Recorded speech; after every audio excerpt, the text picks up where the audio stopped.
Seguimos con más aquí en el Club 700. Gracias por acompañarnos. Vilma Saborío tenía 27 años y 2 hijos cuando le diagnosticaron cáncer de mama. Hoy esta consejera está aquí con nosotros para enseñarnos su historia de lucha y las lecciones que esta enfermedad le dejó. Bienvenida, Vilma, gracias por acompañarnos. Gracias a ustedes por la oportunidad, de verdad, de bendecir a tantas mujeres con la experiencia. Muchas gracias, doña Vilma. Recuerde que usted puede participar haciendo sus preguntas, sus comentarios, puede enviarnos, el número en vivo para hacerlo, si usted lo desea, es 905-398-7288. Usted puede llamar, hacer su pregunta, hacer su consulta a nosotros, a doña Vilma también, por supuesto, que además de tener un gran testimonio es consejera. Y también puede enviar un mensaje de texto sin costo adicional al 87 86 96 12. Y le recordamos que hoy estamos orando por todas aquellas señoras que están enfrentando esta enfermedad o cualquier otra. Si usted ahorita está con un quebranto de salud, señora, desea que oremos por usted, por favor tome el teléfono y llámenos, 2257, 2255. Tenemos personas que están esperando para conversar con usted. Doña Vilma, quizás la primera pregunta que nos hacemos es, ¿cómo fue que le detectaron esta enfermedad? ¿Usted se percató de algo, fue al médico? Cuéntanos un poquito de la historia. Bueno, todo empezó cuando me hice el autoexamen y detecté una pelotita. Pero esa pelotita se fue, yo la dejé, no le di importancia. La pelotita se fue haciendo más grande, la pelotita empezó a doler. Entonces fue cuando ya decidí acudir al médico. Pero todo empezó palpándola. Todas nos damos cuenta y tenemos la oportunidad de sentir si hay algo extraño en nuestro cuerpo. Lo que pasa es que muchas veces el temor a encontrar eso nos impide hacernos el examen. Usted estaba muy joven, 27 años. Es decir, me imagino que a esa edad las mujeres... todavía no estoy en la edad en que esto debería preocuparme. Uno cree que eso se queda para las personas muy mayores. Y no, nadie está exento. Y yo he conocido casos de muchachas, de mujeres jovencitas que han sido operadas, que han sido tratadas, diagnosticadas a tiempo y han podido salir adelante. ¿Cómo cae esa noticia? Una noticia devastadora, ¿verdad? Que asusta mucho. El cáncer es una mala palabra en nuestra sociedad. ¿Y cómo cae esa noticia en ese momento? Cuando yo fui al ginecólogo me remitió a oncología. Con solo que a uno le dicen oncología, ya uno dice, aquí pasó algo más. Sin embargo, en el momento no le dicen, tiene cáncer. Vaya al médico, vamos a hacer unos chequeos, vamos a estudiarla, y en ese análisis, en ese trayecto, mire, es como un viaje para el que uno no se apuntó, para el que no estaba preparado, y el equipaje que hay que llevar en ese viaje es tan pesado como el tratamiento médico, como esa cita, esa visita exactamente a este departamento de esa especialidad de oncología, donde uno solo ve casos ya muy avanzados, personas sin cabello, personas sin uno de sus pechos. Entonces esa sensación que uno está ahí en ese ambiente es lo que lo llena de temor. Ahí es donde empezó mi temor. Cuando ya me dijeron vaya a oncología, ay, Dios, ya ahí fue la parte más dura. En ese tiempo, ¿cómo era su relación con Dios, doña Vilma? ¿Usted oraba? ¿Usted Era una relación con Dios como muchos la tenemos a veces. Decimos tenemos a Dios, pero lo tenemos en comunión, pero como que a medias. Si yo lo comparo como es mi vida con Dios ahora, puedo decir que era un tanto de relación, pero no tan profunda como debía ser. Sin embargo, siempre oraba, siempre rezaba, lo hacía a mi manera. Mi madre siempre desde pequeña, mi papá nos inculcaron los valores, los principios. Ellos nos encaminaron a los principios bíblicos, siempre nos enseñaron. En mi casa siempre se rezaba juntos. Y yo recuerdo aquel lema que decían, familia que reza unida, se mantiene unida. Se mantiene unida. Así y en es. mi casa nosotros vivimos eso. Siempre, siempre se nos inculcó eso. Entonces tenía la oración. Lo primero que uno hace es recurrir a Dios. Fue lo primero que hice. Sobre todo en la adversidad. Pero además del cáncer de mama había otras complicaciones médicas. ¿Cuáles eran? Desde mi primer menstruación yo había experimentado sangrados no normales. Me dijeron los médicos que cuando yo me casara la cosa iba a cambiar. Ya todo se va a normalizar, ya cuando se case. Yo me casé muy joven, yo me casé de 22 años. A mis 23 tuve mi primer hijo.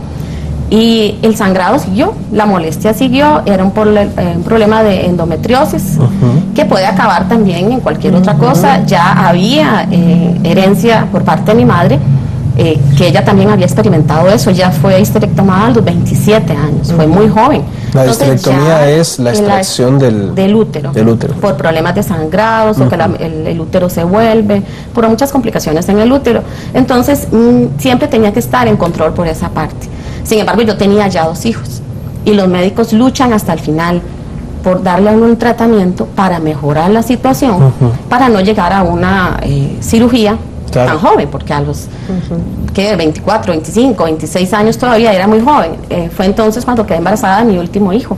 A los 30 nació mi último hijo. En el medio de tratamiento todo, de cáncer, ¿usted queda embarazada?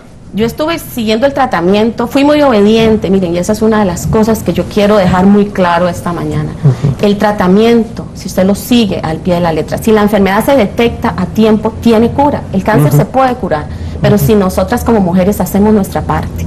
Dios nos ha ofrecido su protección, pero nosotras tenemos que hacer la parte que nos corresponde a nosotras. Hay una responsabilidad que tenemos que de cuidarnos a nosotras mismas, de amarnos, de respetarnos, y ese amor y ese respeto por mí misma comienza haciéndome el autoexamen, revisándome, yendo a los chequeos médicos, haciendo el Papa Nicolau, haciendo su examen de mama.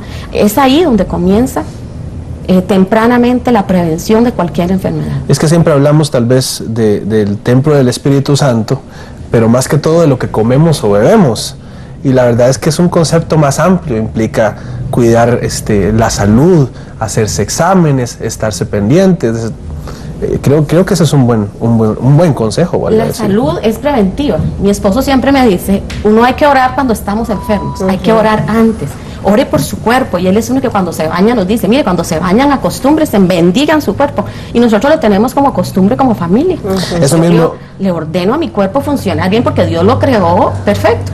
Vea qué interesante, acaba de entrar un mensaje de don Francisco que dice, me parece que debemos cuidar el templo de Dios. Saludos. Justamente, es parte de cuidarse. Ese es el amor. Si yo me amo y si tengo obediencia a Dios y respeto lo que Dios me ha enseñado, voy a cuidar de mí misma. Y como familia, a propósito de que usted lo menciona, ¿cómo enfrentan todos esta noticia? ¿Cómo se le comunica a 2 chicos, verdad, que mami está enferma y que además viene un bebé en camino y todo este proceso? La noticia fue, el tratamiento yo llevé antes de quedar embarazada. Cuando quedé embarazada, el médico dijo, se nos complicaron las cosas, pero no importa. Ya es más fácil, porque luego de 3 hijos ya podemos operar, por lo menos refiriéndose a lo del vientre. Vamos a ver qué pasa con el pecho. No va a poder dar de mamar mucho, y de hecho así fue. Mi hijo mayor mamó casi 4 años, se fue el que más mamó. Luego el otro mamó 2 años y medio, al otro lo amamanté solamente 9 meses. Ya el pecho por sí solo dejó por el tratamiento que venía llevando, ya dejó de producir la misma cantidad de leche que había sido con los niños anteriores. Pero los chicos, el mayor tenía 7 años, el otro tenía 4 años, y entonces estaban muy pequeños. Yo conversaba justamente con el mayor, que hoy día tiene 28 años, y le preguntaba, ¿usted recuerda algo? Y dice, no, yo nada más sé que usted iba a las citas, que iban del doctor. Pero yo no les dije a ellos exactamente qué tenía, porque eran muy pequeños, no lo iban a comprender. Sin embargo, los médicos recomiendan, y yo como consejera recomiendo que se comunique a los hijos cuando mamá está enfrentando un proceso tan difícil. Pero como mamá enfrente el problema, positiva o negativamente, así va a ser la reacción de los hijos en el momento. Ahora usted, por supuesto que está muy fortalecida, y vamos a ir hablando de cómo llegó usted a este momento con esa actitud, pero hablábamos antes de que hubo un momento en que usted dijo, bueno, pero si yo he sido una buena mujer, yo hablo con Dios. Le di de mamar a mis hijos. Sí, o sea, ¿por qué a mí? ¿Se enojó usted con Dios? Sí, claro. Yo creo que esa es la primera reacción que todos tenemos cuando algo nos sucede.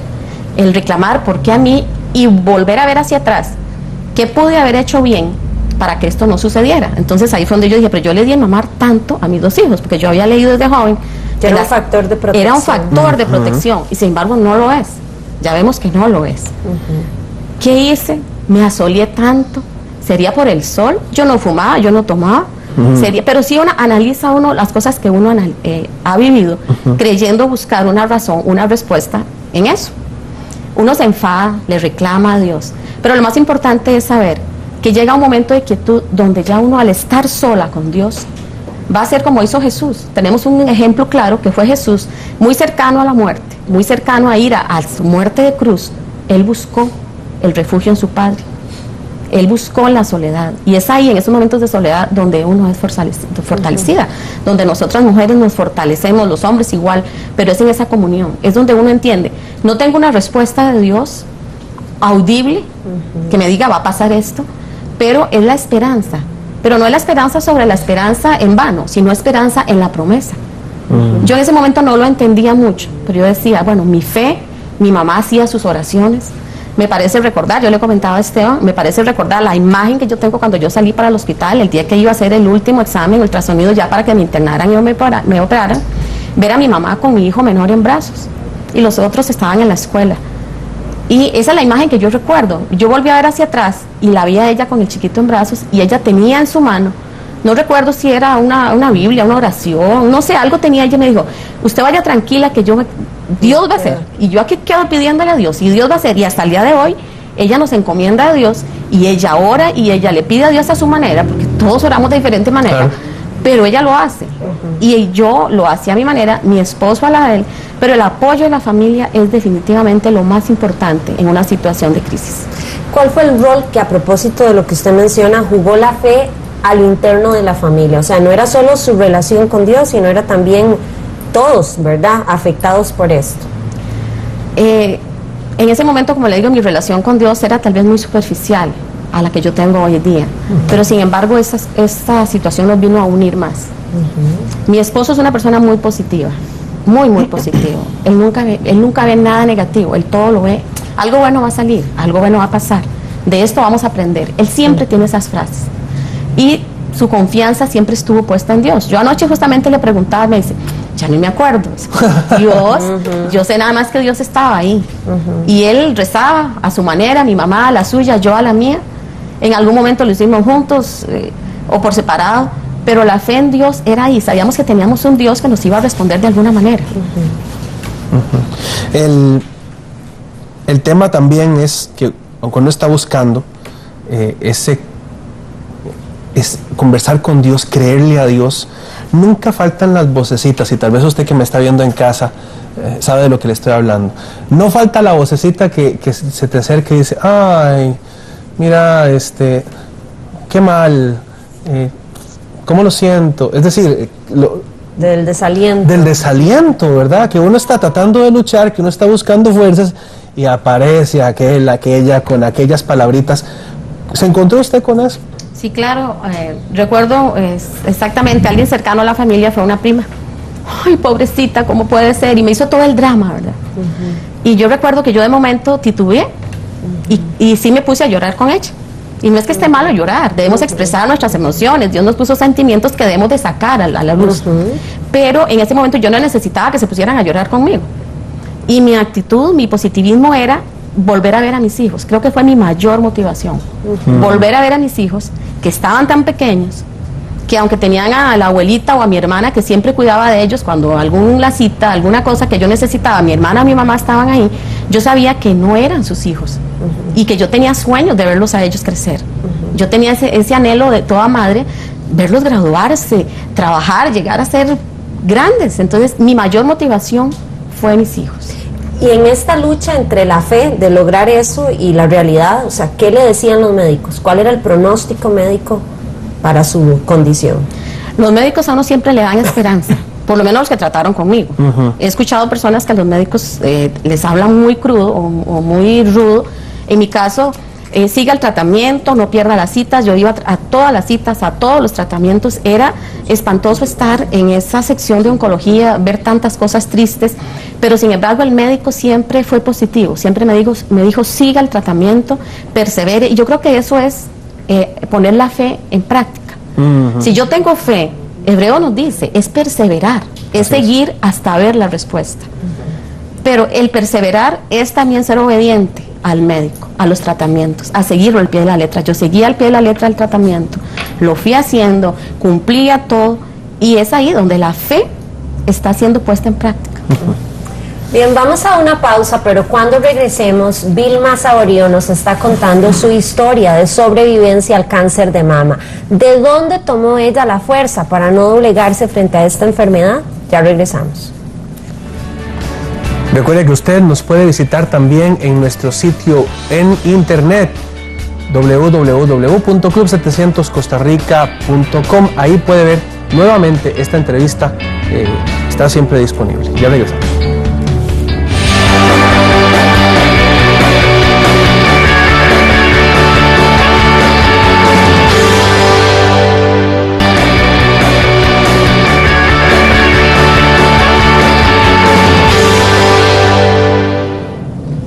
Seguimos con más del Club 700. Hoy nos acompaña doña Vilma Saborío, una mujer sobreviviente del cáncer de mama, que nos está contando su historia de lucha y de aprendizaje a partir de una enfermedad como esta. Y queremos invitarle a que si usted conoce a alguien que padece esta enfermedad, alguna mujer, ¿por qué no la llama? Dígale que nos sintonice, que aquí tenemos buenas noticias para ella.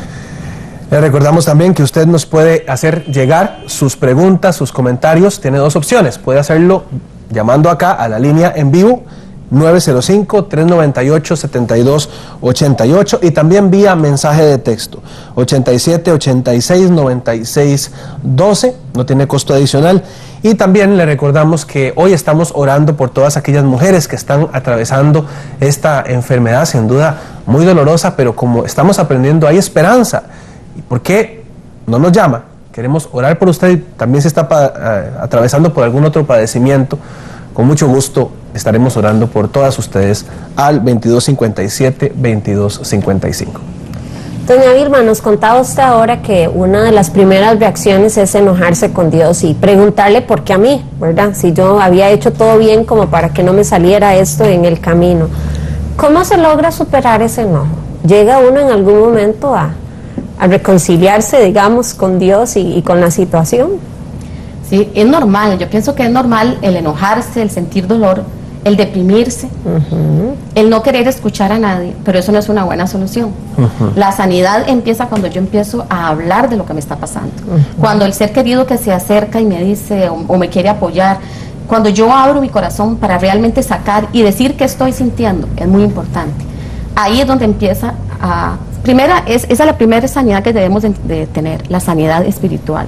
Cuando nos sanamos espiritualmente, cuando entendemos que Dios está ahí deseando que yo llegue a sus pies con ese enojo, con esa ira. Y hay gente que le dice a uno, pero ¿cómo le va a reclamar? ¿Cómo le va a decir? Jesús nos permite, Dios nos permite llegar y enojarnos y reclamarle. Él está ahí amoroso viéndonos para luego abrazarnos y llenarnos de su paz. Pero a medida que yo saco esa ira, ese enojo, esa depresión, eso que me está agobiando allá adentro, ese peso, eso que ya yo no puedo cargar y decido soltarlo, es donde la paz de Dios, como dice su palabra, esa paz que sobrepasa todo entendimiento humano, sí, es en ese momento. En el Salmo 139:5 dice que su mano nos rodea, dice que Él nos rodea al frente, por detrás, y no solo eso, sino que pone su mano de bendición sobre nuestra cabeza. Es en ese momento donde uno se siente apoyado en Dios, y es ahí donde empieza la fuerza, donde dice, mis hijos me necesitan, si yo puedo salir adelante, voy a hacerlo, lo puedo hacer, voy a luchar, y se lucha y se logra, definitivamente se puede. ¿Hubo algún momento, Vilma, en el que usted encontró esa paz? Es decir, yo le entiendo bien el proceso en el que usted activó su fe, pero a veces uno se encuentra a solas con Dios y uno descubre que algo cambió. ¿Hubo algún momento que usted recuerde donde las cosas comenzaran a verse diferentes, donde esa paz fuera más intensa en su corazón? Siempre hay incertidumbre. Cuando uno enfrenta la circunstancia, se está como tropezando con la fe, con la realidad. No podemos, la fe no anula la realidad. Hay una realidad que está ahí. Yo decía, sí, siento esa paz, siento esa tranquilidad, Dios me va a sanar. El escuchar a mami diciendo, estamos rezando, estamos haciendo, Dios va a hacer y Dios la va a sanar. Y usted está muy joven. Y esas palabras, mire, el positivismo de la familia, el de verdad esos momentos de quietud con Dios, llega uno a respirar por un momento, es soltar, es definitivamente soltar eso que se lleva ahí adentro y ya respira uno esa tranquilidad. Las experimenta, totalmente se experimenta esa paz de Dios. A la manera, como les digo, en ese momento, Dios es una relación, definitivamente. En ese momento yo no vivía la fe como la vivo ahora entiendo mucho más cosas. ¿Qué tanto permitió la enfermedad que su relación con Dios fuera modificada, que variara? Por lo menos en ese momento de crisis fue aumentada. A veces a Dios lo tenemos como al 911. Tenemos una emergencia y corremos a El Dios. Dios bombero. El Dios bombero, el Dios apaga incendios. Ese es el Dios que yo tenía en ese momento. Sin embargo, no fui tan obediente como para volverme a Él y nacer de nuevo de una manera como debía de hacerse. Así seguí, y hasta 10 años después fue que vine a conocer a Dios, realmente, a ese Dios que me había sanado, que me había tendido su mano, pero lo conocí de una manera muy diferente.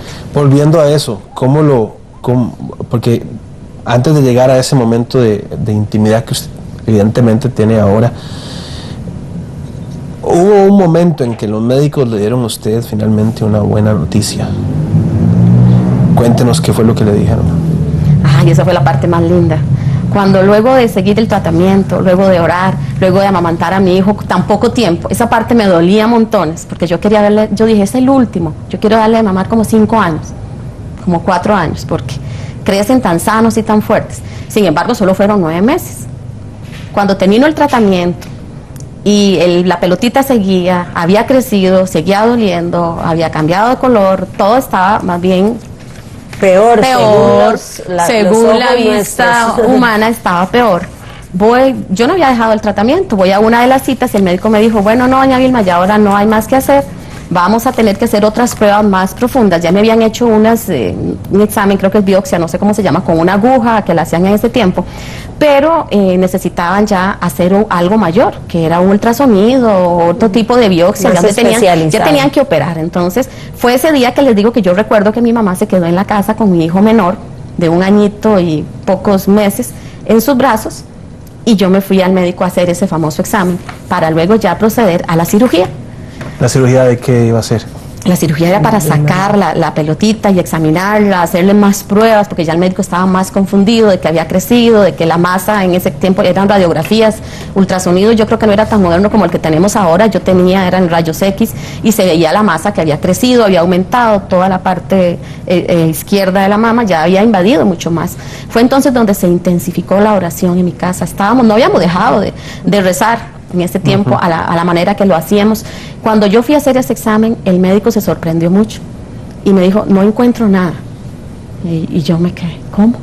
Y yo empecé a sentir como aquel calor, como de gozo, no sé, de emoción, de alivio, y llamó a otro médico, y llamó a otro, y yo me sentía como un conejito de indias, horrible sentada. Miren, señoras, es horrible, señores, estar sentado en una mesa de hospital, sin nada de aquí para arriba, con sus manos en esta posición, y que los médicos toquen, que la remitan a rayos X porque hay que hacer urgente otra radiografía porque no encontramos nada, y efectivamente la hicieron y no había nada.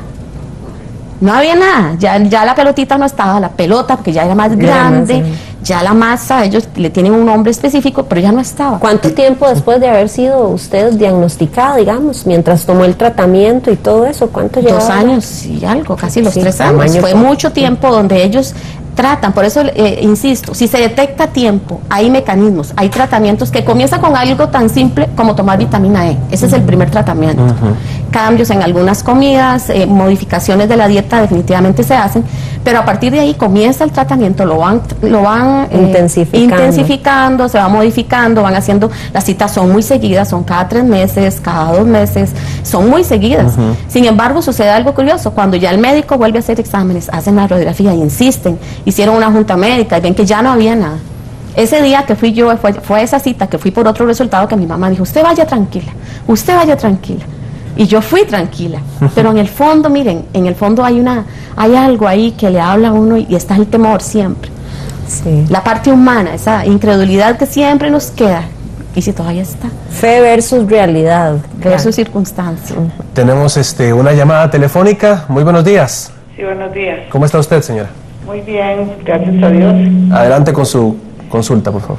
Sí, es para consultarle. Yo tengo una operación en el pecho, pero no era nada importante.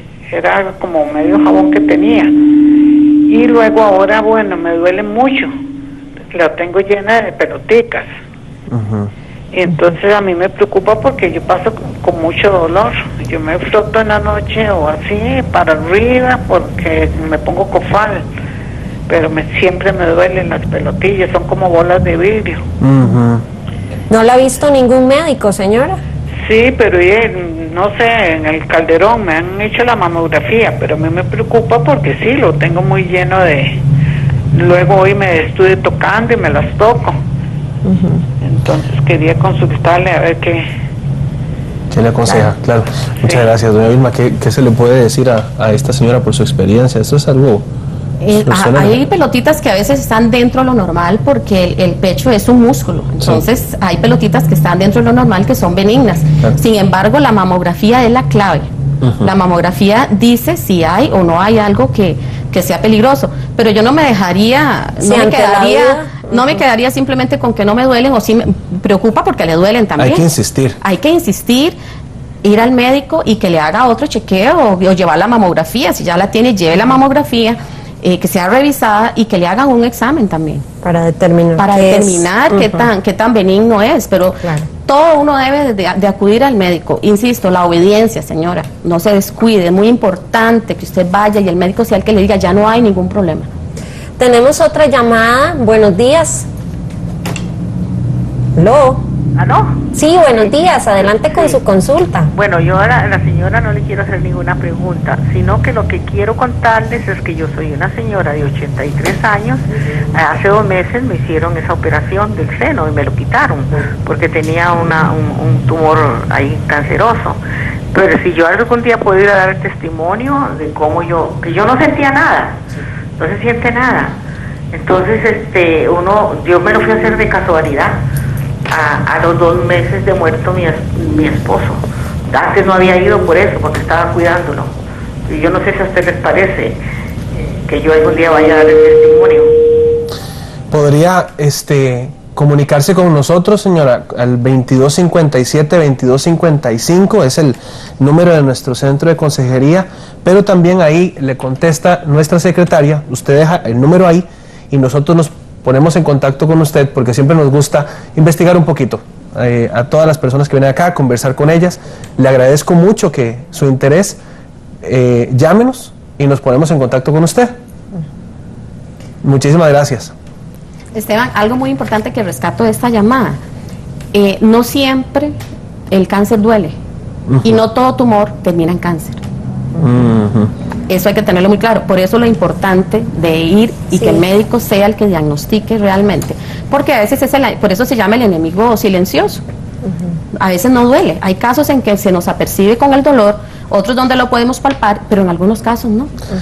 Antes de ir a corte, un consejo final, doña Vilma, para las señoras que están ahorita, tengo varios mensajes de texto acá, por cierto, que están atravesando esta enfermedad, que están en esos procesos. Un consejo final para ellas. Aferrarse definitivamente a Dios, aferrarse a la vida, aferrarse a la fe, a la esperanza en las promesas, insisto, no es en esperanza en qué, no, esperanza, no vacía, es una esperanza en las promesas de Dios. Él nos prometió sanidad, Él nos prometió libertad. No en vano dice la Biblia que Él llevó todas nuestras enfermedades a la cruz. Y algo bueno siempre hay detrás de una experiencia negativa. Muchísimas gracias, doña Vilma, por haber estado acá con nosotros. Gracias por compartirnos su historia. Sí. Hay algo más que yo quisiera compartir y es invitar a las personas que tengan un pariente, un conocido, una amiga o la persona que esté padeciendo en este momento, atravesando por esa circunstancia del cáncer de pecho. Y es este libro. Este libro se llama Manual para el Cuidado del Cáncer de Mama. Es un libro excelente, lo escribe una doctora, es una psicóloga, son 3 personas que escriben y nos enseñan cómo ser de apoyo, cómo realmente ayudar, cuál es la mejor manera que yo puedo tenderle la mano a mi amiga, a mi hermana, a mi mamá, a mi vecina cuando está atravesando por un momento difícil. Que a veces no sabemos qué hacer. A veces no sabemos qué hacer y decimos cosas que no son tan beneficiosas en el momento. Aquí nos da una guía cómo hacerlo y cada capítulo viene respaldado por un versículo bíblico que le va a dar esperanza y fuerza a cada mujer. ¿Cómo se llama? ¿Dónde podemos conseguirlo? ¿Sí? El libro se llama Manual para el Cuidado del Cáncer de Mama, está en Enfoque a la Familia, en cualquier supermercado, librerías cristianas se puede conseguir. Muy bien. Muchas gracias. Muchísimas gracias, doña Vilma, ha sido un placer tenerla acá en el programa. Gracias por venir. Vamos a hacer una pausa, pero cuando regresemos, un padre descubre que quizás no pueda ver a sus hijos crecer cuando tiene que enfrentar una grave enfermedad. Su historia se la contamos cuando regresamos.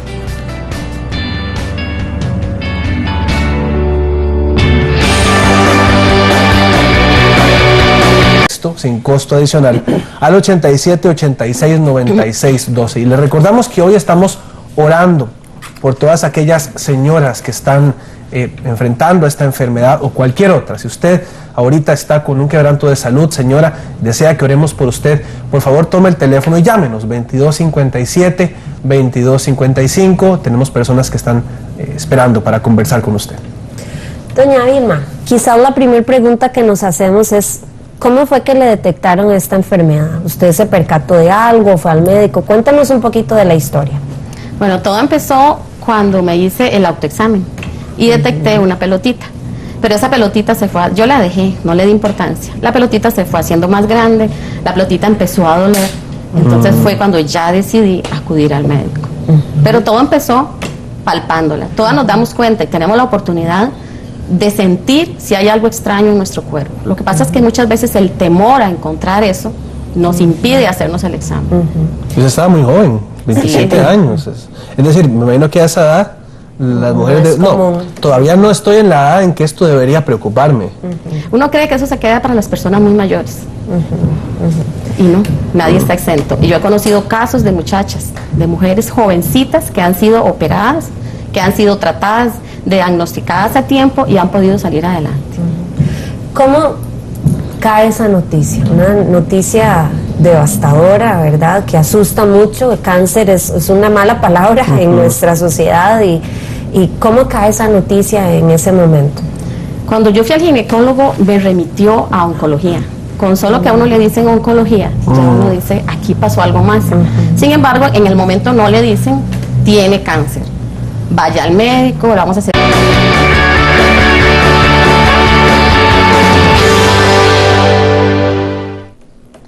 Seguimos con más aquí en el Club 700. Gracias por acompañarnos. Vilma Saborío tenía 27 años y 2 hijos cuando le diagnosticaron cáncer de mama. Hoy esta consejera está aquí con nosotros para enseñarnos su historia de lucha y las lecciones que esta enfermedad le dejó. Bienvenida, Vilma, gracias por acompañarnos. Gracias a ustedes por la oportunidad, de verdad, de bendecir a tantas mujeres con la experiencia. Muchas gracias, doña Vilma. Recuerde que usted puede participar haciendo sus preguntas, sus comentarios, puede enviarnos, el número en vivo para hacerlo, si usted lo desea, es 905-398-7288. Usted puede llamar, hacer su pregunta, hacer su consulta a nosotros, a doña Vilma también, por supuesto, que además de tener un gran testimonio es consejera. Y también puede enviar un mensaje de texto. Pero no chequeos, vamos a estudiarla y en ese análisis, en ese trayecto, mire, es como un viaje para el que uno no se apuntó, para el que no estaba preparado. Y el equipaje que hay que llevar en ese viaje es tan pesado como el tratamiento médico, como esa cita, esa visita exactamente a ese departamento de esa especialidad de oncología, donde uno solo ve casos ya muy avanzados, personas sin cabello, personas sin uno de sus pechos. Entonces esa sensación que uno está ahí en ese ambiente es lo que lo llena de temor. Ahí es donde empezó mi temor. Cuando ya me dijeron vaya a oncología, ay, Dios, claro, ya ahí fue la parte más dura. En ese tiempo, ¿cómo era su relación con Dios, doña Vilma? ¿Usted oraba? ¿Usted Era una relación con Dios como muchos la tenemos a veces. Decimos tenemos a Dios, pero lo tenemos en comunión, pero como que a medias. Si yo lo comparo como es mi vida con Dios ahora, puedo decir que era un tanto de relación, pero no tan profunda como debía ser. Sin embargo, siempre oraba, siempre rezaba, lo hacía a mi manera. Mi madre siempre desde pequeña, mi papá nos inculcaron los valores, los principios. Ellos nos encaminaron a los principios bíblicos, siempre nos enseñaron. En mi casa siempre se rezaba juntos. Y yo recuerdo aquel lema que decían, familia que reza unida, se mantiene unida. Se mantiene unida. Y en mi casa nosotros vivimos eso. Siempre se nos inculcó eso. Entonces tenía la oración. Lo primero que uno hace es recurrir a Dios. Fue lo primero que hice. Sobre todo en la adversidad. Pero además del cáncer de mama había otras complicaciones médicas. ¿Cuáles eran? Desde mi primera menstruación yo había experimentado sangrados no normales. Me dijeron los médicos que cuando yo me casara la cosa iba a cambiar. Ya todo se va a normalizar, ya cuando se case. Yo me casé muy joven, yo me casé de 22 años. A mis 23 tuve mi primer hijo. Y el sangrado siguió, la molestia siguió.